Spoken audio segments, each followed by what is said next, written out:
সারা রাজ্যের মধ্যে আইনশৃঙ্খলা পরিস্থিতিতে ত্রিপুরা রাজ্যের অবস্থান খুব ভালো। শান্তিপূর্ণ রাজ্যগুলোর মধ্যে ত্রিপুরা পঞ্চম স্থানে রয়েছে। একইভাবে নারী সংক্রান্ত অপরাধের ক্ষেত্রে দেশের মধ্যে সবচেয়ে কম অপরাধ সংগঠিত রাজ্যগুলোর তালিকায় ত্রিপুরা তৃতীয় স্থানে রয়েছে।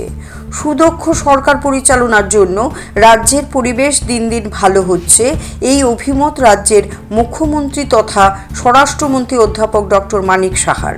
রবিবার সাপ্তাহিক ছুটির দিনে আগরতলার আস্তাবল এলাকার পোলস্টার ক্লাবের উদ্যোগে রক্তদান শিবিরের আয়োজন করা হয়। এই শিবিরে প্রধান অতিথি হিসেবে উপস্থিত ছিলেন মুখ্যমন্ত্রী অধ্যাপক ডক্টর মানিক সাহা। সেখানে বক্তব্য রাখতে গিয়ে তিনি এই কথাগুলো বলেন। পাশাপাশি মুখ্যমন্ত্রী আরও বলেন, 70-এর দশকে রাজ্যের ক্লাবগুলোতে শুধু অস্ত্রের ঝলকানি ছিল। এই পরিস্থিতি থেকে এখন ক্লাবগুলো বেরিয়ে এসেছে। বর্তমান সময়ে ক্লাবগুলো নানা সামাজিক কর্মকাণ্ডে যুক্ত রয়েছে বলে অভিমত ব্যক্ত করেন মুখ্যমন্ত্রী। এদিনের এই কর্মসূচিতে মুখ্যমন্ত্রীর পাশাপাশি উপস্থিত ছিলেন আগরতলা পুর নিগমের মেয়র দীপক মজুমদার, কর্পোরেট ভাস্বতী দেববর্মা, সমাজসেবী সুবল ভৌমিক সহ ক্লাবের কর্মকর্তারা। ক্লাবের সদস্য এবং অন্যান্য মানুষ সংস্থার নিয়ম মেনে স্বেচ্ছায় রক্তদান করেন। পোলস্টার ক্লাব ত্রিপুরা রাজ্যের তথা আগরতলা একটা যতগুলো বনিদি ক্লাব আছে তার মধ্যে অন্যতম।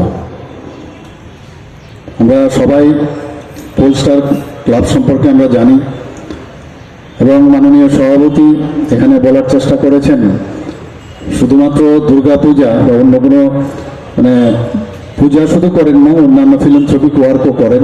এর মধ্যে রক্তদান শিবিরও নিয়মিত আপনারা করেন।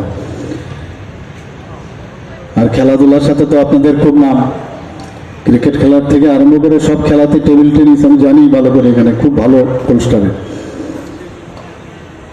আজকে অত্যন্ত ভালো লাগছে যে অনেকদিন বাদে পোলস্টারের সমস্ত সদস্যদের সামনে আমি আসতে পেরেছি এবং আমাকে আপনারা নিমন্ত্রণ করেছেন, এর জন্য আপনাদেরকে অবশ্যই আমি ধন্যবাদ দেব। শুনলাম যে প্রায় 58 জনের মতো রক্তদান আজকে এখানে করবেন। রক্তদানের মূল উদ্দেশ্য হচ্ছে নিজে রক্ত দেওয়া এবং অন্যদেরকে উদ্বুদ্ধ করা, এবং যারা আয়োজক তারাও এই যে ফিলান্থ্রপিক একটা চেষ্টা বা করে থাকেন যাতে করে আমাদের যে ব্লাড ব্যাঙ্কগুলো আছে সেখানে তার যে ব্যালেন্স সেটা ঠিকভাবে বজায় থাকে। আমরা জানি যে আজকে যদি এখানে 1000 ইউনিট যদি ব্লাড আমরা কালেক্ট করি এবং সেটা সময় মতো, ব্লাডেরও কিন্তু তার একটা নিয়ম আছে যে এতদিনের মধ্যে যদি রক্ত না দেওয়া হয়, ইউজ না করা হয়, তাহলে সেটাকে আবার ফেলে দিতে হয়। কাজেই ব্যালেন্স মেনটেন করতে হয় যে আমাদের যে স্টোরে কত ব্লাড আছে, ব্লাড ব্যাঙ্কে কত ব্লাড আছে, তো এটা মনিটর করার জন্য আমাদের তার পর্ষদ আছে। তো সেই পর্ষদ তারাও দেখে রাখে এটা।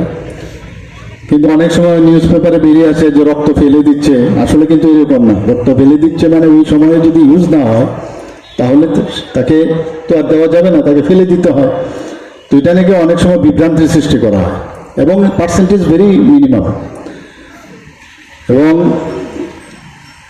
আপনারা সবাই জানেন যে লোক সংখ্যার অনুপাতে যদি 1% ব্লাড সবসময় ব্লাড ব্যাঙ্কে থাকতে হবে। তো আমাদের যদি 40 লক্ষ লোক থাকে তাহলে 40,000 ইউনিটস আমাদের ব্লাড ব্যাঙ্কে আমাদের রাখতে হয়। তো গত অর্থ বছরে আমরা দেখেছি যে আমাদের প্রায় 42,000 এইভাবে যারা ডোনেট করেছে, স্বেচ্ছা রক্ত দিয়েছেন। তো সেই রক্তের পরিমাণ ছিল 42,000। এবারও সেই দিশায় চলছে। বিভিন্ন জায়গায় যারা সমাজ সংস্থাগুলো আছে, সামাজিক সংস্থাগুলো আছে, ক্লাব এবং সব জায়গার থেকে, সেখানে ডাক্তারদের সংগঠনই হোক, ইঞ্জিনিয়ারদেরই হোক এবং বিভিন্ন সংস্থা, তারা কিন্তু যখন কোভিডের সমস্যা হচ্ছিল, কোভিডের নিয়ে রক্তের স্বল্পতা দেখা দিয়েছিল, যখন এজ এ মুখ্যমন্ত্রী আমি আহ্বান করলাম, তখন কিন্তু দেখা গেল যে হাত বেড়ে যায়। ত্রিপুরার মানুষ কিন্তু খুব sensitive. CRI TV, channel for news and entertainment.